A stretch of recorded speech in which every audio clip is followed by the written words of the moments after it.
Freelancer সবুজ.com পক্ষ থেকে আমি মোহাম্মদ সবুজ ইসলাম আজকের এই টিউটোরিয়াল আপনাকে স্বাগতম। তো এই টিউটোরিয়ালের পার্ট নাম্বার 4 এ চলে আসছি। আজকে আমরা কথা বলবো অ্যাট্রিবিউট নিয়ে। তো আপনি যদি ফার্স্ট টাইম আমার চ্যানেলে ভিজিট করে থাকেন তো অবশ্যই একটা রিকোয়েস্ট থাকবে সাবস্ক্রাইব করার জন্য। তো লেটস গেট স্টার্টেড নাও।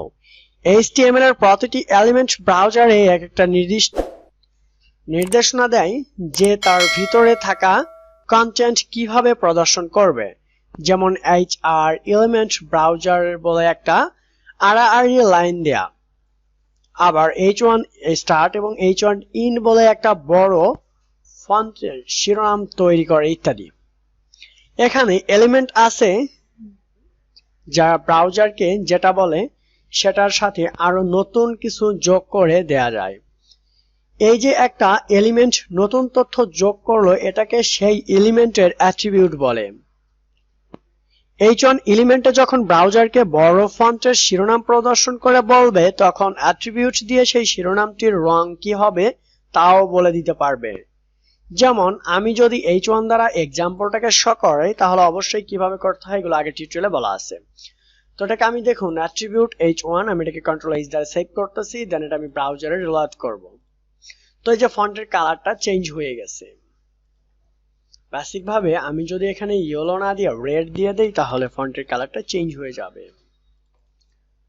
ওকে, এরপর অনলাইন অ্যাট্রিবিউট এখানে গিয়ে কোডটুকু দিয়ে এডিট বাটনে ক্লিক করুন, দেখবেন হলুদ রঙের শিরোনাম চলে আসছে আমি যেটা দেখাইলাম। ওকে, অধিকাংশ ট্যাগেরই এরূপ ধরনের অ্যাট্রিবিউট যোগ করা যায়। অ্যাট্রিবিউট লেখার নিয়ম হচ্ছে প্রথমে অ্যাট্রিবিউটের নাম এরূপ চিহ্ন দিয়ে কোটেশন বা ভিতরে এর নাম সব ছোট হাতের অক্ষরে। মূলত তিন ধরনের অ্যাট্রিবিউট গ্রুপ আছে যেগুলি একটা এলিমেন্ট থাকতে পারে।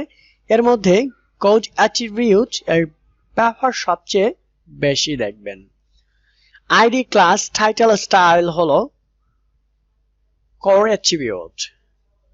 এরপর থেকে পরের টিউটোরিয়ালগুলোতে এই অ্যাট্রিবিউটগুলোকে গ্লোবাল অ্যাট্রিবিউট বলা হবে।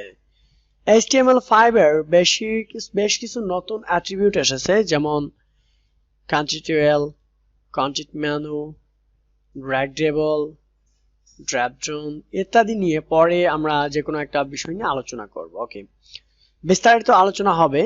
এখানে মনে রাখবেন গ্লোবাল অ্যাট্রিবিউট কয়েকটি HTML এলিমেন্ট ছাড়া সব এলিমেন্টের ব্যবহার করা হয় বা ব্যবহার করা যায়।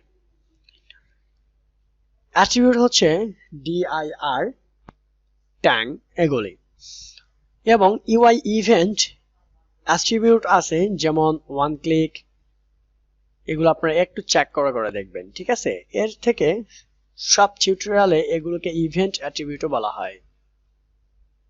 আইডি ক্লাস দিয়ে এলিমেন্টের নাম দেওয়া যায়, পরে সেই নাম ধরে CSS স্টাইল করা যায়, এগুলি CSS টিউটোরিয়ালে আছে। টাইটেল অ্যাট্রিবিউট এবং আমরা কিভাবে প্রদর্শন করে, এবং বাংলাদেশি যে আমরা একটা এক্সাম্পল দেখতে পারি এখানে সিম্পল এসে আমি কপি করতেছি, দেন এক্সাম্পলটা এখানে সেট করে দিচ্ছি, কন্ট্রোল-H দ্বারা সেভ করতেছি, এটাকে আমরা ব্রাউজারে রান করে দেন এটাকে রিলোড করব। Bangladesh is a country of national unity. Okay, that's it. এই উপরের মাউস নিয়ে যান, তাহলে এই মাউস নিয়ে যাবো তাহলে এই লেখাটুকু তাই দেখতে পারবেন। ওকে, অন্যান্য অ্যাট্রিবিউটগুলো নিয়ে আলোচনা করলাম না, কিন্তু যখন কোনো টিউটোরিয়ালে ব্যবহার করবে তখন আলোচনা দেখা যাবে, ঠিক আছে। তো thank you so much watching this tutorial. Next টিউটোরিয়ালে আবারও দেখা হচ্ছে, সে পর্যন্ত সবাই ভালো থাকবেন, সুস্থ থাকবেন।